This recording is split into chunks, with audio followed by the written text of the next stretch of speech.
I spoke to a guy from ESCOM, a really clued up guy called Rich, and he told me, man, life has completely changed for me. So I said, what happened? He said, I used to be in mechanical engineering up until N6, and then he started working for ESCOM, like low level, I don't know, installing probably power lines and stuff like that. Obviously, a lot of mechanical aspects to it, running the lines to erecting the lines, etc., and obviously tensioning them. It's very mechanical is all I can say. So he started out there, and then they sponsored him to go to university. And I asked him what the difference was between like an N6 qualification and a university qualification.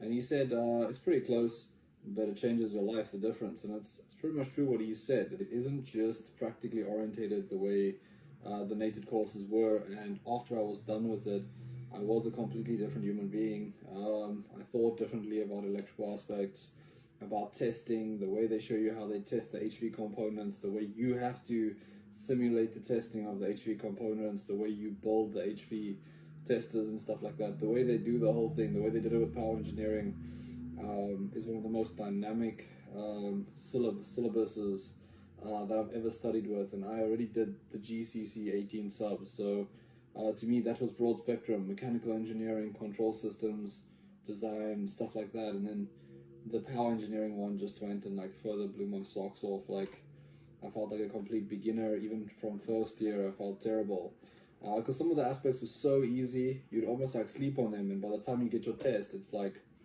what is this, you know what I mean? That's the thing that happened to me in first year, because you almost think that you can sleep on it, but then you can't, type of thing, because you have what you have and you're like, oh, it'll all be good, it'll be easy. But even first year was like a little bit rough. Second year obviously, then third year you get your ND, fourth year you get your advanced diploma, and then fifth year you get your honors degree through UNISA. And that's normally when you take 12 subjects a year, but most people only take 10 subjects a year. I think you have to apply for the additional 2.